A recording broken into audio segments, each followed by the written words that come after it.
نحمده ونصلي على رسوله الكريم اما بعد فاعوذ بالله من الشيطان الرجيم بسم الله الرحمن الرحيم رب اشرح لي صدري ويسر لي امري واحلل عقدة من لساني يفقهوا قولي۔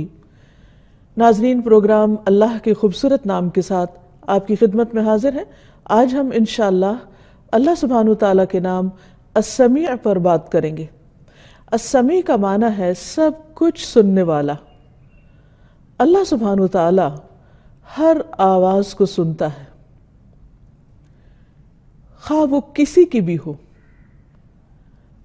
کسی انسان کی یا جن کی، کسی فرشتے کی یا کسی حیوان کی، کسی پرندے کی یا کسی بھی مخلوق کی، خواہ وہ پوشیدہ ہو خواہ وہ ظاہر ہو، اونچی ہو یا آہستہ ہو، وہ کسی بھی زبان میں ہو، اللہ سبحانہ تعالیٰ اس کو سنتا ہے۔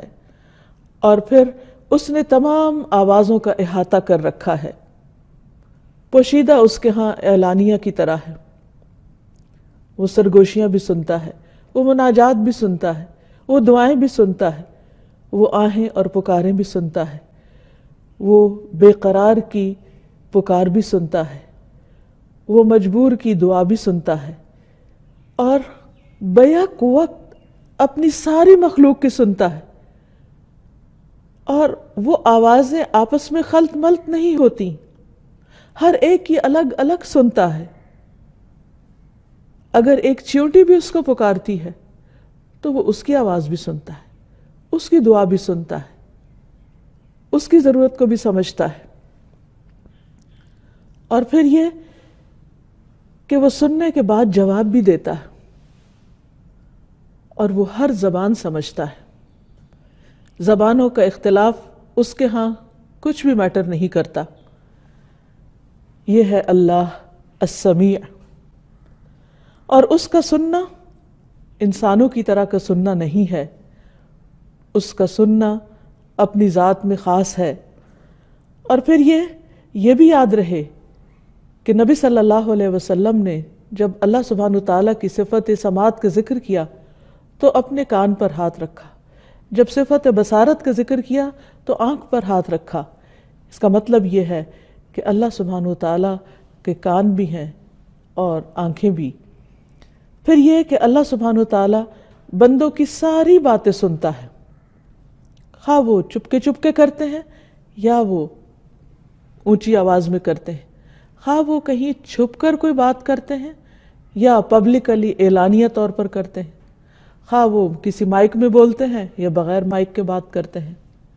قرآن مجید میں اللہ تعالیٰ فرماتے ہیں سواء منکم من اسر القول ومن جہر بہ ومن هو مستخف باللیل وسارب بالنہار۔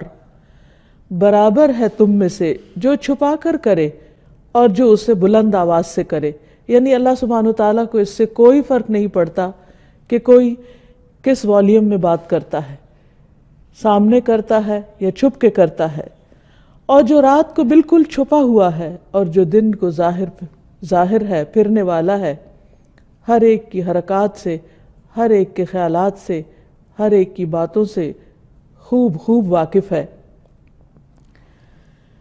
قرآن مجید سے ہمیں یہ بھی پتہ چلتا ہے کہ وہ سرگوشی کرنے والوں کی بھی سنتا ہے۔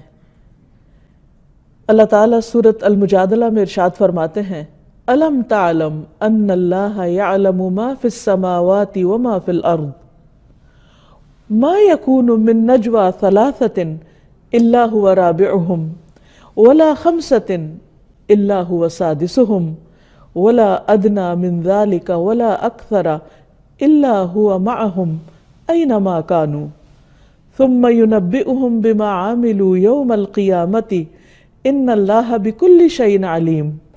کیا تم نے نہیں دیکھا کہ بے شک اللہ جانتا ہے جو آسمانوں میں ہے اور جو زمین میں ہے؟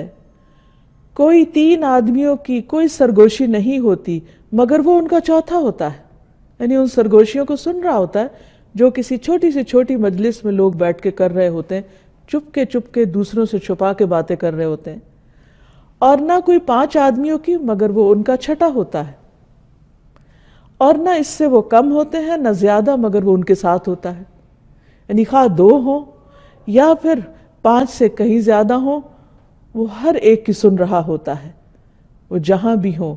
پھر وہ انہیں قیامت کے دن بتائے گا جو کچھ انہوں نے کہا، جو کچھ انہوں نے کیا۔ یقیناً اللہ ہر چیز کو خوب جاننے والا ہے۔ یعنی اس کا سننا ایسا نہیں کہ بس وہ سن کے خاموش ہو جاتا ہے، یا سن کے بھول جاتا ہے، یا سن کے اگنور کر دیتا ہے، بلکہ جو کوئی کچھ بھی بولتا ہے وہ سب لکھا جا رہا ہے۔ اور خاص طور پر جن و انس کا یہ لکھا ہوا قیامت کے دن یا ان کے حق میں حجت بنے گا یا ان کے خلاف حجت بنے گا۔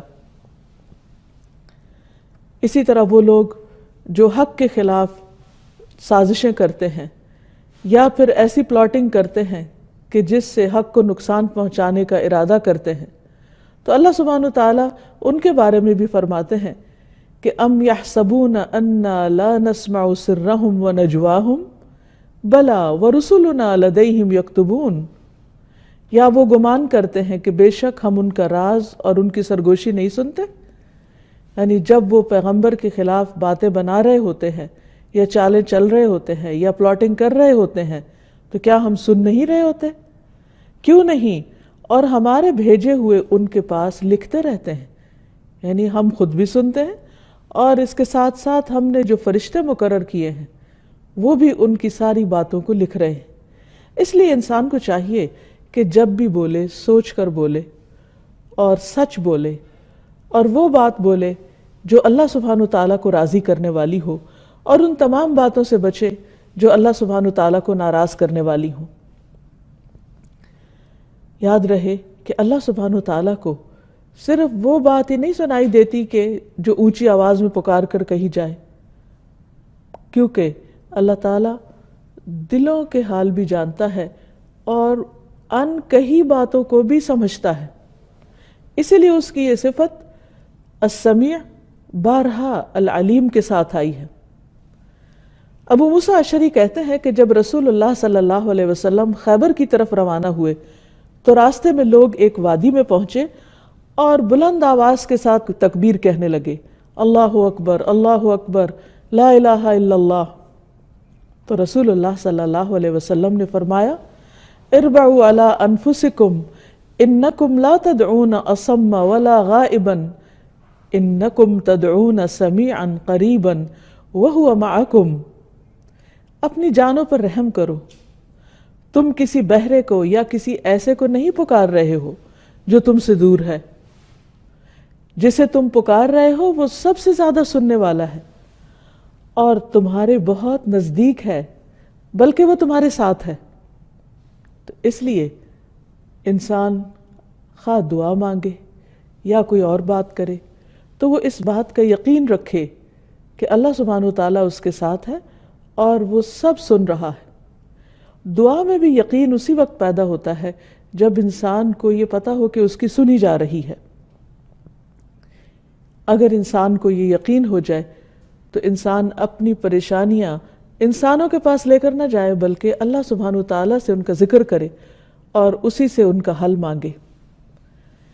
ابن عباس کہتے ہیں کہ ہلال بن امیہ نے نبی صلی اللہ علیہ وسلم کے سامنے اپنی بیوی پر شریک ابن سحما کے ساتھ تہمت لگائی تو آپ نے فرمایا، گواہ لاؤ ورنہ تمہاری پیٹھ پہ حد لگائی جائے گی۔ انہوں نے کہا، یا رسول اللہ صلی اللہ علیہ وسلم، ایک شخص اپنی بیوی کے ساتھ ایک غیر کو مبتلا دیکھتا ہے تو کیا ایسی حالت میں گواہ کو تلاش کرنے جائے گا؟ لیکن آپ یہی فرماتے رہے کہ گواہ لاؤ ورنہ تمہاری پیٹھ پہ حد جاری کر دی جائے گی۔ اس پر ہلال نے عرض کیا، اس ذات کی قسم جس نے آپ کو حق کے ساتھ بھیجا ہے، یعنی نبی بنا کر بھیجا ہے، میں سچا ہوں، اور اللہ تعالیٰ خود ہی کوئی ایسی آیت نازل فرما دے گا جس کے ذریعے میرے اوپر سے حد دور ہو جائے گی۔ اتنے میں جبریل علیہ السلام تشریف لائے اور یہ آیت نازل ہو گئی، والذین یرمون ازواجہم، اور پھر یہ آخر تک آیت آئی کہ وہ لوگ جو اپنی بیویوں پر الزام لگاتے ہیں تو اس کا پھر آگے کیا حل ہے اور کیا نتیجہ۔ بہرحال اس واقعے سے پتہ یہ چلتا ہے کہ کس طرح ایک شخص کی نبی صلی اللہ علیہ وسلم سے کنورسیشن کو اللہ سبحانہ وتعالیٰ نے سنا اور موقع پر ہی اس کا حل بھی پیش کر دیا۔ اسی طرح ایک اور واقعہ ہمیں ملتا ہے، زید بن ثابت انصاری اس کو روایت کرتے ہیں۔ زید بن ثابت رضی اللہ تعالیٰ عنہ بہت ذہین صحابہ میں سے تھے۔ انہوں نے 17 دن میں عبرانی زبان سیکھی تھی۔ نبی صلی اللہ علیہ وسلم کے کاتب تھے، جب آپ پر کچھ آیات اترتی، وحی نازل ہوتی، تو آپ ان کو بلواتے اور انہیں آپ لکھواتے، اور وہ اس وقت کی نازل شدہ وحی کو اپنے ہاتھ سے لکھا کرتے تھے۔ تو اسی طرح ایک موقع پر آپ صلی اللہ علیہ وسلم ان کو یہ آیت لکھوا رہے تھے، لا يستوی القاعدون من المؤمنین والمجاہدون فی سبیل اللہ۔ قائدون یعنی بیٹھنے والے، اور مجاہدون فی سبیل اللہ یعنی اللہ کے راستے میں جہاد کرنے والے برابر نہیں ہوتے، دونوں کے درجے میں، رتبے میں فرق ہے۔ تو اتنے میں عبداللہ بن مکتوم جو نابینا صحابی تھے وہ اندر آئے۔ انہوں نے جب یہ آیت سنی تو کہنے لگے، اے اللہ کے رسول صلی اللہ علیہ وسلم، اگر مجھ میں جہاد کی طاقت ہوتی تو میں ضرور نکلتا۔ چونکہ وہ نابینا تھے اس لیے شریک نہیں ہو سکتے تھے، تو اس پر اللہ سبحانہ وتعالیٰ نے فوراً وحی نازل کر دی۔ اسی وقت آپ پر وحی کی کیفیت طاری ہو گئی، اور آپ کی ران میری ران پر تھی۔ اس شدت کی وجہ سے جو وحی کے وقت آپ محسوس کرتے تھے، مجھے یوں لگا جیسے میری ران پھٹ جائے گی، یعنی اتنا بوجھ پڑ رہا تھا اس پر۔ تو اس پر جو ہی وہ شدت ختم ہوئی تو آپ صلی اللہ علیہ وسلم نے مجھے ان الفاظ کے اضافے کے لیے کہا، غیر اولی الضرر، یعنی بیٹھنے والوں میں سے جن کا کوئی عذر نہیں، وہ اور مجاہد برابر نہیں۔ ہاں، جن کا کوئی عذر ہے اور ان کی نیت ہے اور وہ اللہ کے راستے میں نکلنا چاہتے ہیں، تو اللہ سبحانہ وتعالیٰ ان کو نکلنے والوں کے برابر ہی اجر دے گا، خواہ وہ نہ بھی نکل پائیں۔ پھر اسی طرح یہ ہے کہ اللہ سبحانہ وتعالیٰ اپنے بندوں کی دعائیں سنتا ہے۔ ارشاد باری تعالیٰ ہے، وَإِذَا سَأَلَكَ عِبَادِي عَنِّي فَإِنِّي قَرِيبٌ أُجِيبُ دَعْوَةَ الدَّاعِ إِذَا دَعَانِ فَلْيَسْتَجِيبُوا لِي وَلْيُؤْمِنُوا بِي لَعَلَّهُمْ يَرْشُدُونَ۔ وَإِذَا سَأَلَكَ، اور جب آپ سے پوچھے، جب بھی، عبادی میرے بندے، انی میرے بارے میں، فَإِنِّي قریب، تو بے شک میں قریب ہوں، یقیناً قریب ہوں، بہت قریب ہوں، دور نہیں ہوں ان سے۔ اجیب دعوت الداعی اذا دعانی، میں جواب دیتا ہوں پکارنے والے کی پکار کا جب بھی وہ مجھے پکارتا ہے۔ یہاں پر دلچسپ بات یہ ہے کہ دعویٰ کا لفظ آیا ہے، دعا کا نہیں آیا۔ دعویٰ کا مطلب ہوتا ہے ایک دفعہ پکارنا، یعنی اگر وہ مجھے ون سنگل ٹائم بھی پکارتا ہے، کسی ایک بار بھی مجھے پکارتا ہے، تو میں اس کی پکار سنتا ہوں۔ اور الداعی کہا یعنی پکارنے والا، دعا کرنے والا۔ یہ نہیں کہا کہ جب متقی مجھے پکارتا ہے، یا بہت نیک شخص کوئی پکارتا ہے، یا مومن مجھے پکارتا ہے تو اس وقت میں اس کی پکار سنتا ہوں، بلکہ جو بھی مجھے پکارتا ہے اور جب بھی مجھے پکارتا ہے، میں اس کی پکار سنتا ہوں، اس کو جواب دیتا ہوں۔ اذا دعانی، جب، جہاں، جس وقت، جیسے بھی وہ مجھے پکارتا ہے۔ فَلْيَسْتَجِيبُوا لِي، چاہیے کہ وہ بھی میری بات مانے، وہ بھی میری بات سنیں۔ وَلْيُؤْمِنُوا بِي، اور مجھ پر اعتماد رکھیں، مجھ پر ایمان لائیں۔ لَعَلَّهُمْ يَرْشُدُونَ، شاید کہ وہ ہدایت پا جائیں، یعنی یہ دعا ان کے لیے زندگی کو بدلنے کا ذریعہ بن جائے، سیدھے رستے پر چلنے کا۔ اب دیکھیے کہ سورۃ الفاتحہ میں ہر روز ہم ہر نماز کی ہر رکعت میں اللہ سبحانہ وتعالیٰ کو پکارتے ہیں، ایاک نعبد و ایاک نستعین، صرف تیری ہم عبادت کرتے ہیں اور صرف تجھ سے ہم مدد چاہتے ہیں، یعنی تجھ سے دعائیں کرتے ہیں۔ تو اللہ سبحانہ وتعالیٰ کا وعدہ ہے کہ میرا جو بندہ بھی مجھ سے جب بھی مانگے گا، خواہ وہ ایک بار مانگے، میں اس کی پکار سنوں گا اور میں اس کی پکار کا جواب دوں گا، اس کی دعا قبول کروں گا۔ ایک دفعہ نبی صلی اللہ علیہ وسلم نے جب صحابہ سے ذکر کیا تو انہوں نے کہا کہ پھر تو ہم اپنے رب سے بہت زیادہ مانگیں گے، یعنی اگر رب سنتا ہے تو پھر تو ہم بہت بہت دعائیں کریں گے۔ تو آپ نے فرمایا اللہ سبحانہ وتعالیٰ اس سے بھی زیادہ ہے، یعنی تم جتنا مانگ سکتے ہو وہ اس سے بھی کہیں زیادہ ہے دینے والا، سننے والا، جواب دینے والا۔ تو ایک انسان جس کو یہ یقین ہو کہ میرا رب ہر حال میں، دن کو، رات کو، جب ساری دنیا سو رہی ہو، جب کوئی سننے والا نہ ہو، جب کوئی پہنچنے والا نہ ہو، تو وہ اس کے قریب ہوتا ہے، وہ اس کی پکار سنتا ہے. تو پھر جسے یہ یقین ہوگا وہ ہر حال میں اپنے رب ہی کو پکارے گا، اور اس کو رب کا دامن چھوڑ کر، رب کا در چھوڑ کر کہیں اور جانے کی اور کسی اور کو کچھ بھی سنانے کی ضرورت نہیں رہتی. یہ ایک بندے کے لیے کتنی بڑی سعادت کی بات ہے کہ وہ ایسے رب کو جانے جو اس کی ہر دعا سنے، ہر دعا، خواہ وہ ایک بار پکارے یا کئی بار پکارے، سارا دن پکارے یا ساری رات کو پکارے، اونچی آواز میں پکارے یا آہستہ آواز میں پکارے، انگریزی میں پکارے یا اردو میں پکارے یا عربی میں پکارے، یا اگر وہ بول نہیں سکتا تو دل ہی دل میں پکارے، وہ ہر آواز سنتا ہے. اور پھر صرف سنتا ہی نہیں، وہ جواب دینے پہ قادر ہے، وہ بندے کی اس ضرورت کو پوری کرنے پہ قادر ہے، اور وہ کرتا بھی ہے. پھر اسی طرح اہل ایمان کا یہ اعتقاد ہونا چاہیے کہ رب جب ان کی سنتا ہے تو پھر ان کی زندگی میں کسی قسم کا خوف اور کوئی مایوسی نہیں رہنی چاہیے. مایوس انسان کب ہوتا ہے، پریشان کب ہوتا ہے؟ جب اس کا یہ یقین چلا جاتا ہے کہ کوئی اس کی سننے والا ہے، جب وہ سوچتا ہے کہ میری کوئی نہیں سنتا، کوئی نہیں مجھے سننے والا، میں تنہا ہوں، میرا کوئی نہیں ہے، میری کوئی مدد نہیں کرتا، تو ایسے میں انسان کو ڈپریشن ہوتا ہے.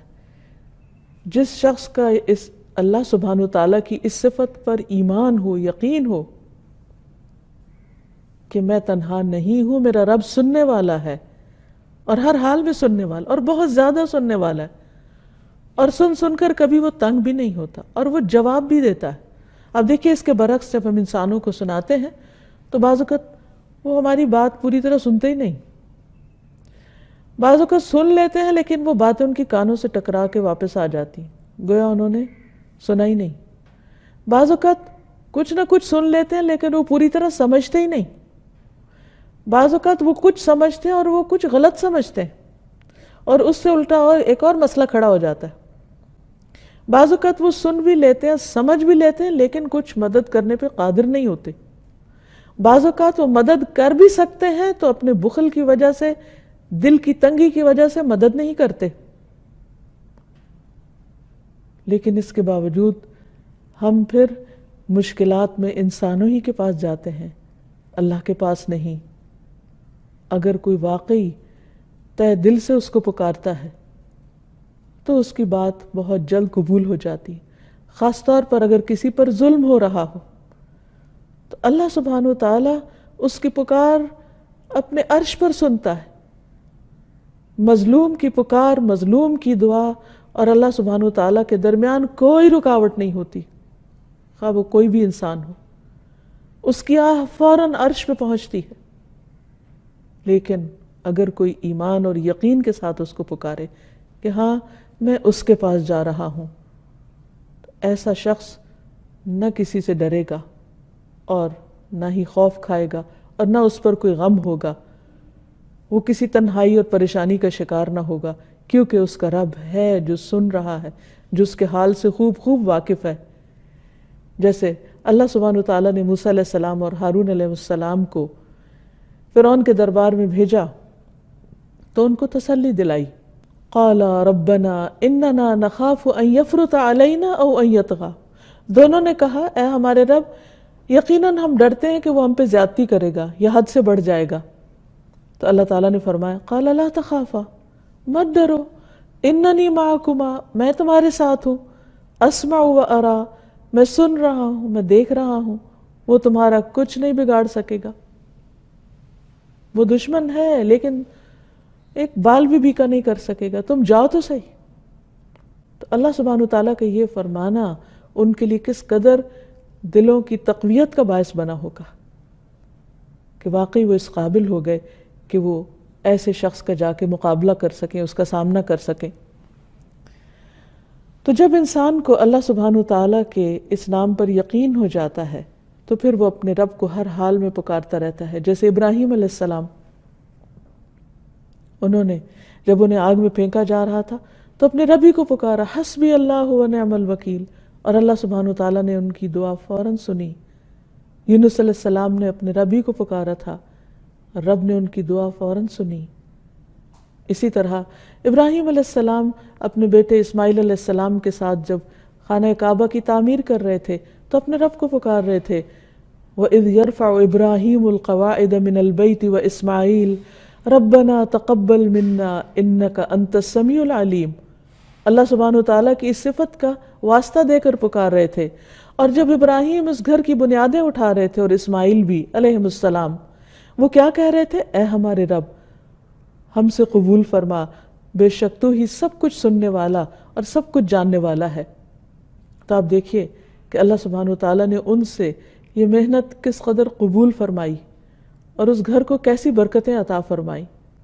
دنیا میں سب سے زیادہ سمپل، سادہ اور ایک کمرے پر مبنی گھر ہے، لیکن ساری دنیا سے بڑھ کر بارونق، اور پوری دنیا کے لوگوں کے دل اس کی طرف کھنچے چلے آتے ہیں، اور وہ لوگوں کے لیے ہدایت اور رہنمائی کا سبب ہے۔ وہ اس بیابان اور ویرانے میں گھر بنایا گیا تھا، لیکن آج دنیا کی سب سے زیادہ آباد ترین جگہ ہے، جو دن کے 24 گھنٹوں میں اور ہفتے کے 7 دنوں میں اور مہینے کے 30 دنوں میں سے کسی وقت کسی لمحے کے لیے بھی خالی نہیں ہوتا، ایک لمحے کے لیے بھی خالی نہیں۔ یہ اللہ سبحانہ وتعالیٰ کی کتنی بڑی رحمت اور کیسی قبولیت، یہ ان دعاؤں ہی کا تو نتیجہ ہے۔ ابن عباس کہتے ہیں کہ ابراہیم علیہ السلام نے اسماعیل علیہ السلام سے فرمایا، اللہ نے مجھے حکم دیا ہے کہ میں ایک کام کروں، کیا اس کام پر تم مجھے مدد دو گے؟ تو اسماعیل علیہ السلام نے کہا، جو آپ کے رب کا حکم ہے آپ اس کی تعمیل کریں، میں آپ کے ساتھ ہوں، میں آپ کی مدد کروں گا۔ تو انہوں نے بتایا کہ اللہ سبحانہ وتعالیٰ نے مجھے حکم دیا ہے کہ میں اسی مقام پر اللہ کا گھر تعمیر کروں۔ اب اس پر ابراہیم علیہ السلام اس پتھر پر کھڑے ہو کر تعمیر کرنے لگے، اور اسماعیل علیہ السلام پتھر دیتے چلے جاتے، یعنی مزید وہ اینٹیں پکڑاتے جا رہے تھے، اور دونوں ہی یہ دعا پڑھ رہے تھے، یعنی کام بھی کر رہے تھے اور دعا بھی مانگ رہے تھے، ربنا تقبل منا، اللہ ہم سے یہ خدمت قبول کر لے، انک انت السمیع العلیم، کیونکہ تو سننے والا ہے، جاننے والا ہے، تو دیکھ رہا ہے کہ ہم کیا کر رہے ہیں، کیوں کر رہے ہیں، ہمارے صرف ظاہر نہیں دلوں کے حال کو بھی جانتا ہے۔ السمیع کے ساتھ جب العلیم کی صفت بھی آ جاتی ہے تو سمیع ظاہری بات کے سننے کے لیے اور علیم دلوں کا حال جاننے کے لیے، تو ہماری نیت کو، ہمارے جذبے کو، ہماری تمنا کو سب کچھ جانتا ہے کہ ہم کس شوق کے ساتھ تیرا گھر تعمیر کر رہے ہیں، اور اللہ سبحانہ وتعالیٰ نے اس کو قبول کر لیا۔ اسی طرح مریم علیہ السلام کی والدہ جب وہ اس نام کے وسیلے کے ساتھ اللہ سبحانہ وتعالیٰ سے دعا کرتی ہیں تو اللہ سبحانہ وتعالیٰ نے ان کی دعا بھی قبول فرمائی۔ اذ قالت امرأة عمران رب انی نذرت لک ما فی بطنی محررا فتقبل منی انک انت السمیع العلیم۔ جب عمران کی بیوی نے کہا، اے میرے رب، بے شک میں نے تیرے لیے ایک نظر مانی ہے کہ جو میرے پیٹ میں ہے وہ آزاد ہوگا، سو مجھ سے قبول فرما، بے شک تو ہی سب کچھ سننے والا، سب کچھ جاننے والا ہے۔ تو اللہ سبحانہ وتعالیٰ نے کیا فرمایا؟ فَتَقَبَّلَهَا رَبُّهَا بِقَبُولٍ حَسَنٍ، تو اس کے رب نے اسے بہت عمدہ طریقے سے قبول کیا۔ اصل بات یہ ہے کہ انسان کس نیت کے ساتھ، کس سوچ کے ساتھ اور کس اخلاص کے ساتھ مانگتا ہے اور کس طرح تڑپ کر دعا کرتا ہے، کس یقین کے ساتھ مانگتا ہے۔ تو جب ہم اللہ سبحانہ وتعالیٰ کی اس صفت کو، اس نام کو جان لیں گے تو ہمارے یقین میں بھی اضافہ ہوگا کہ وہ سن رہا ہے، سن رہا ہے، سن رہا ہے، کوئی چیز رکاوٹ نہیں اس کے سننے کی راہ میں۔ اسی طرح اللہ سبحانہ وتعالیٰ نے زکریا علیہ السلام کی دعا اس وقت سنی جب وہ حضرت مریم کے پاس اللہ سبحانہ وتعالیٰ کا رزق پاتے تھے۔ ہنالک دعا زکریا ربہ قال رب هب لي من لدنك ذرية طيبة انك سمیع الدعاء۔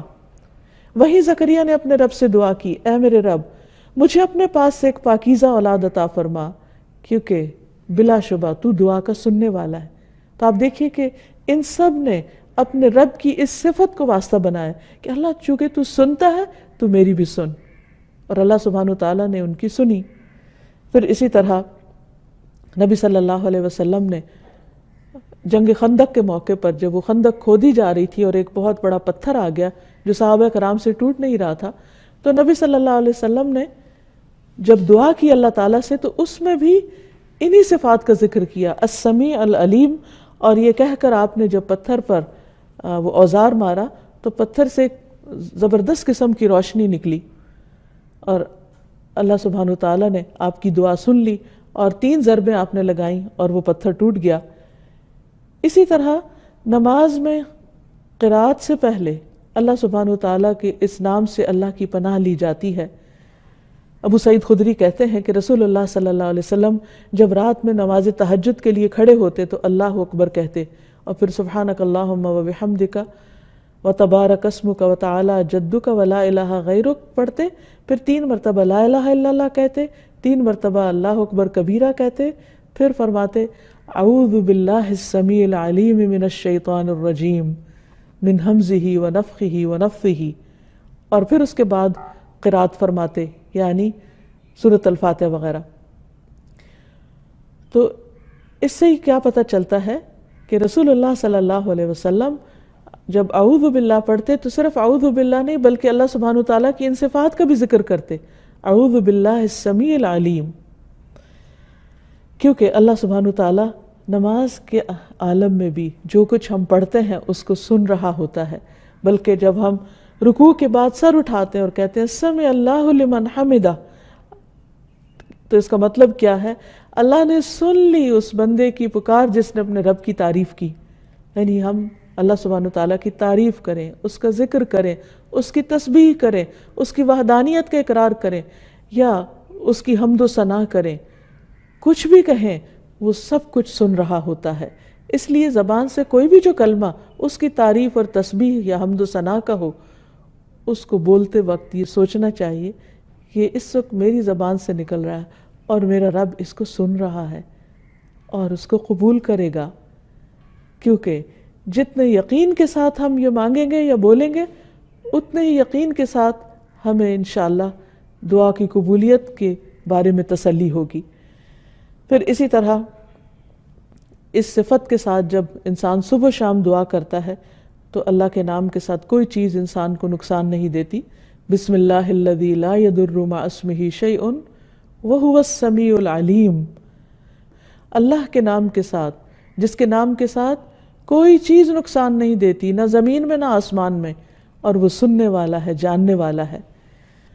پھر اسی طرح ہمیں یہ بھی سکھایا گیا ہے کہ ہم ان دعاؤں سے پناہ مانگیں اللہ سبحانہ تعالیٰ کی جو سنی نہیں جاتی، اور وہ کب ہوتا ہے؟ یعنی اللہ تعالیٰ تو سنتا ہے لیکن سننے کا معنی یہاں قبولیت ہے، یعنی قبول نہیں ہوتی۔ رسول اللہ صلی اللہ علیہ وسلم یہ دعا مانگا کرتے تھے، اللہم انی اعوذ بک من علم لا ینفع ومن قلب لا یخشع ومن نفس لا تشبع ومن دعاء لا یسمع۔ اے اللہ میں 4 چیزوں سے تیری پناہ چاہتا ہوں، ایسا علم جو فائدہ نہ دے، ایسا دل جس میں خشوع نہ ہو، ایسا نفس جو کبھی سیر نہ ہو، اور ایسی دعا جو سنی نہ جائے۔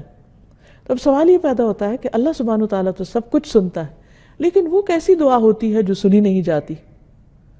عبد الرحمن بن یزید کہتے ہیں کہ علقمہ مجھے ملے اور مجھ سے کہا کہ کیا تم نہیں دیکھتے کہ ربی کیا کہتے ہیں؟ ربی کہتے ہیں کیا تم نہیں دیکھتے کہ لوگ کتنی زیادہ دعائیں کرتے ہیں اور کتنی کم قبول ہوتی ہیں؟ یہ اس لیے ہوتا ہے کہ اللہ چھپی ہوئی دعا کے سوا اور کوئی دعا قبول نہیں کرتا۔ میں نے کہا کہ یہی بات عبداللہ رضی اللہ عنہ نے بھی کہی تھی کہ اللہ تعالیٰ کسی شہرت پسند اور ریاکار یا کھیل سے دعا کرنے والی کی دعا قبول نہیں کرتا۔ یعنی اللہ تعالیٰ ایسی دعا قبول نہیں کرتا کہ جو انسان صرف دوسروں کو سنانے کے لیے کر رہا ہو، یا لوگوں کو یہ بتانے کے لیے کہ وہ بہت اچھی دعا کرنا جانتا ہے یا بہت دعائیں کرتا ہے، یا صرف لوگوں کے سامنے مانگتا ہے اور حقیقت میں اللہ سبحانہ تعالیٰ کو سنانا مقصود نہیں ہوتا۔ وہ صرف اس دعا کرنے والے کی وہ دعا قبول فرماتا ہے جو اس کے قلب کے اندرونی حصے سے نکلتی ہے، یعنی پورے یقین کے ساتھ نکلتی. اور یہ یقین لانے کے لیے اللہ کی صفت السمیع کا ہونا، علم میں ہونا اور اس کو سمجھنا اور اس پر غور و فکر کرنا اور اس کا احساس رکھ کے مانگنا بہت ضروری ہے.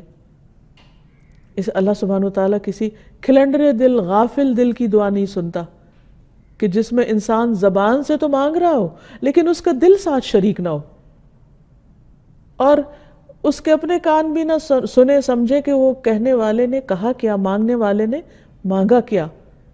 کیونکہ بعض اوقات ایسا ہوتا ہے کہ ہم کچھ قرآنی دعائیں یا نبی صلی اللہ علیہ وسلم کی دعائیں زبانی رٹ لیتے ہیں اور پھر ان کو اول سے آخر تک اسے رٹے ہوئے سیکوینس میں پڑھ جاتے ہیں، اور اینڈ آف دا ڈے ہمیں خود ہی پتہ نہیں ہوتا کہ مانگا کیا.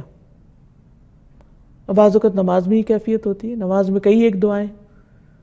مثلا آپ دیکھیے کہ جب ہم تشہد میں بیٹھ جاتے ہیں تو اس کے بعد درود شریف پڑھتے ہیں، دعائیں مانگتے ہیں، لیکن کئی بار ایسا ہوتا ہے کہ وہ سب کچھ پڑھنے کے بعد سوچ آتی ہے کہ اچھا کیا کہا. تو ایسی دعائیں صرف زبان کی گردان ہوتی ہیں، دل سے نہیں نکلتی، پورے شعور کے ساتھ نہیں مانگی جاتی، تو پھر شکوہ کس بات کا کہ وہ قبول نہیں ہوئی. تو اب یہ ہے کہ جب بندے کو یہ یقین ہو جائے کہ اللہ سبحانہ وتعالیٰ سنتا ہے اور ہر بات سنتا ہے، تو پھر اس کو ہر بات اللہ سبحانہ وتعالیٰ کے سامنے ہی رکھنی چاہیے اور اسی سے ڈرتے ہوئے انسان کو بولنا چاہیے. اللہ سبحانہ وتعالیٰ کی اس صفت اور اس نام کو جاننے کا مطلب یہ ہے کہ انسان اس بات پر یقین رکھے کہ اللہ سبحانہ وتعالیٰ سنتا ہے اور وہ عرش کے اوپر سے بھی سنتا ہے. حضرت عائشہ کہتی ہیں کہ سب تعریفیں اللہ کے لیے ہیں جو تمام آوازوں کو سنتا ہے. ایک تکرار کرنے والی خاتون نبی صلی اللہ علیہ وسلم کی خدمت میں حاضر ہوئی. میں کمرے کے ایک کونے میں بیٹھی ہوئی تھی. وہ نبی صلی اللہ علیہ وسلم سے اپنے خاوند کی شکایت کر رہی تھی. مجھے اس کی بات سنائی نہیں دے رہی تھی، اور اللہ تعالیٰ نے یہ آیت نازل فرما دی، قد سمع اللہ قول التی تجادلک فی زوجہا وتشتکی الی اللہ واللہ یسمع تحاورکما. اللہ نے اس عورت کی بات سن لی، ایک عورت کی بات جو ایک مجبور تھی، بے قرار تھی، جو اپنے شوہر کی شکایت لے کر رسول اللہ صلی اللہ علیہ وسلم کے پاس آئی تھی، جو اپنا مسئلہ بار بار بیان کر رہی تھی اور اس مسئلے کا حل چاہتی تھی، لیکن نبی صلی اللہ علیہ وسلم کے پاس حل نہیں تھا. اللہ سبحانہ وتعالیٰ نے ساتوں آسمانوں کے اوپر سے عرش عظیم پر اس کی پکار سن لی اور اس کو جواب دیا اور فرمایا، اللہ نے سن لی اس عورت کی بات جو تجھ سے اپنے شوہر کے بارے میں جھگڑ رہی تھی اور اللہ سے شکوہ کر رہی تھی، اور اللہ تم دونوں کی گفتگو کو سن رہا تھا. واللہ یسمع تحاورکما. اللہ سبحانہ وتعالیٰ سب کچھ سننے والا ہے. لہٰذا ہمیں اس پر پورا یقین ہونا چاہیے کہ خلوت اور جلوت میں اللہ سبحانہ وتعالیٰ ہر ایک کی سنتا ہے.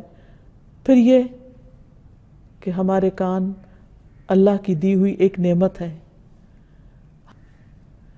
دوسری چیز یہ کہ ہمیں اپنے کانوں کی نعمت کا صحیح طور پر شکر ادا کرتے ہوئے ان کا صحیح استعمال کرنا چاہیے. سماعت کی نعمت کوئی معمولی نعمت نہیں ہے. اللہ تعالیٰ اس کا ذکر قرآن مجید میں فرماتے ہیں، واللہ اخرجکم من بطون امہاتکم لا تعلمون شیئا وجعل لکم السمع والابصار والافئدہ لعلکم تشکرون. اور اللہ نے تمہیں تمہاری ماؤں کے پیٹوں سے اس حال میں نکالا کہ تم کچھ نہ جانتے تھے. اس نے تمہارے لیے کان اور آنکھیں اور دل بنا دیے تاکہ تم شکر ادا کرو. اس لیے اس نعمت کا شکر واجب ہے. فرمایا وَهُوَ الَّذِي أَنشَأَ لَكُمُ السَّمْعَ وَالْأَبْصَارَ وَالْأَفْئِدَةَ قَلِيلًا مَا تَشْكُرُونَ. وہی ہے جس نے تمہارے لیے کان اور آنکھیں اور دل بنائے، مگر تم کتنا کم شکر ادا کرتے ہو. یعنی اس نعمت کا احساس بھی نہیں کرتے اور اس کا حق ادا نہیں کرتے. تو سب سے پہلے اس کا حق ادا کرنے کے لیے ہمیں کیا کرنا ہوگا؟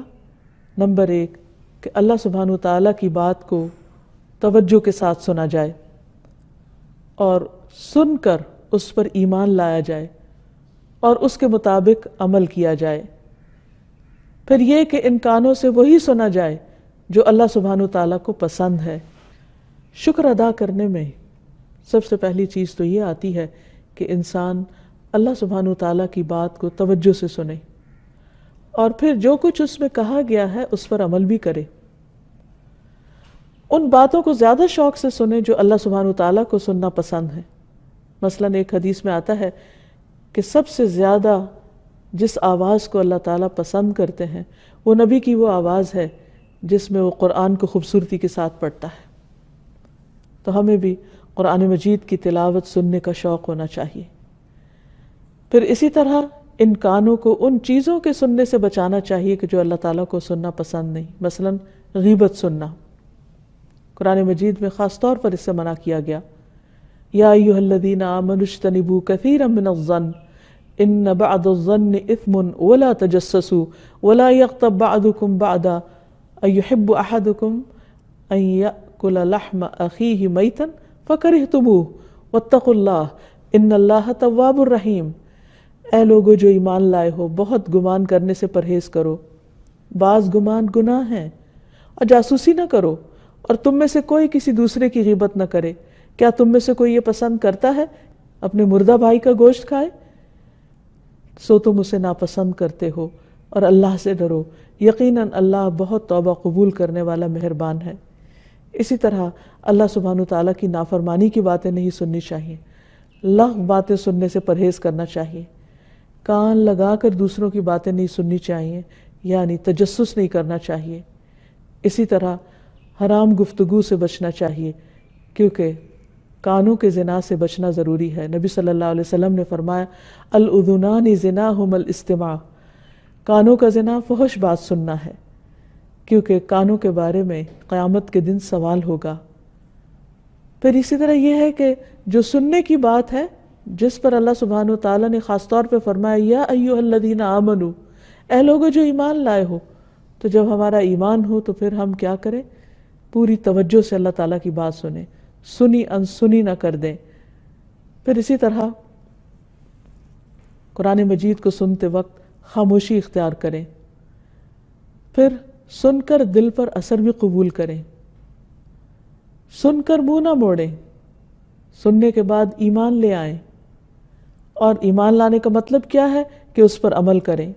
نبی صلی اللہ علیہ وسلم نے فرمایا جو شخص آذان سن کر نماز کے لیے مسجد میں نہیں آتا اس کی نماز نہیں سوائے کسی عذر کی صورت کے۔ ابن ام مکتوم نے ایک دفعہ نبی صلی اللہ علیہ وسلم سے اپنے عذر کا ذکر کیا کہ میں بوڑھا ہو گیا ہوں اور میرا گھر دور ہے، مجھے کوئی مسجد میں لانے والا نہیں، تو کیا میں جماعت کے بغیر گھر میں ہی نماز پڑھ لوں؟ تو آپ نے فرمایا کیا تم آذان سنتے ہو؟ یعنی اگر تم سنتے ہو تو پھر میں تمہارے لیے کوئی رخصت نہیں پاتا۔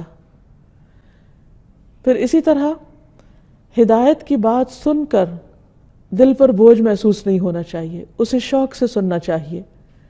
پھر سن کر بھی نہ سننا ان لوگوں کی صفت ہے جو اللہ سبحانہ وتعالیٰ کے ناپسندیدہ ہیں، کہ جن کے سننے میں کوئی سنجیدگی نہیں ہوتی۔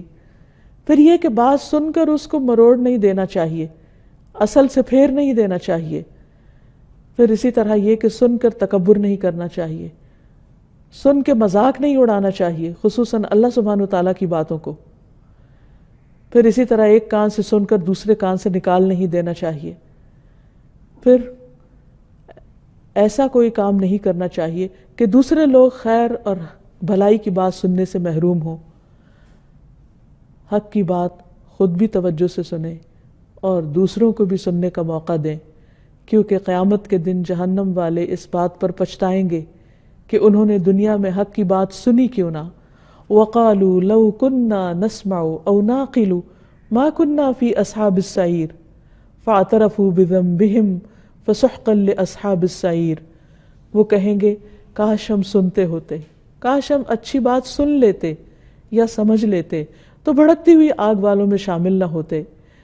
تو وہ اپنے اس قصور کا اعتراف کر لیں گے، سو دوری ہے بھڑکتی ہوئی آگ والوں کے لیے، یعنی قیامت کے دن انسان کو بہت بڑا پچھتاوا لاحق ہوگا اپنے ان کانوں کو صحیح طریقے پر استعمال نہ کرنے کا اور حق بات کو سننے کی زحمت گوارا نہ کرنے کا۔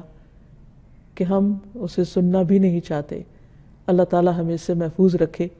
اللہ تعالیٰ سے دعا ہے کہ وہ ہمارے اندر اپنی اس صفت کا یقین پیدا کر دے، تاکہ ہم جب اس کو پکاریں تو پورے ذوق و شوق کے ساتھ، پورے یقین کے ساتھ، تاکہ ہماری دعائیں قبولیت کا درجہ پائیں۔